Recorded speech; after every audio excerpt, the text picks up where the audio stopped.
मध्ये नाशिकसारखं प्रकरण एक बाहेर आलेलं आहे. आश्चर्य वाटतं की लोकांना धाक नाही राहिलेला आहे. कोणाच्या मर्जीत काय आलं ते करतायत आणि त्यांचे लिंक्स कुठं कुठं सापडतायत. म्हणजे परतवाड्याचं प्रकरण असो किंवा नाशिकचं प्रकरणाचं तो मला दिसलंच काय आहे ते.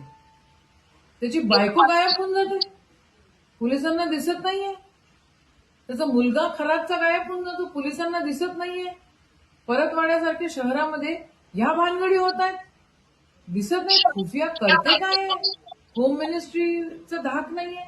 म्हणजे मुख्यमंत्र्यांनी त्यांचे सोर्सेस अजून वाढवण्याची गरज आहे.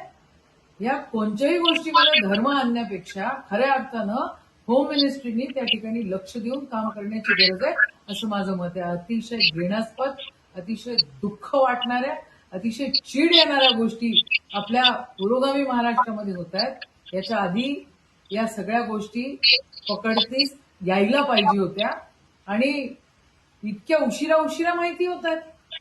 निषेध आहे या सगळ्या गोष्टींचा. 3 दिवसापर्यंत संपूर्ण शहरात व्हिडिओ व्हायरल झाला, मात्र पोलिसांनी सुमोटो सायबर डिपार्टमेंट करतं काय आहे?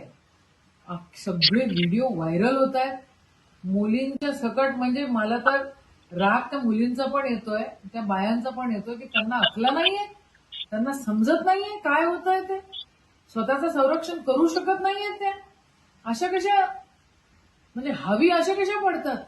काय अक्कल घाण ठेवलेल्या आहेत काय? आणि होम डिपार्टमेंट तर पूर्णपणे झोपलेलं आहे, असं माझं मत आहे.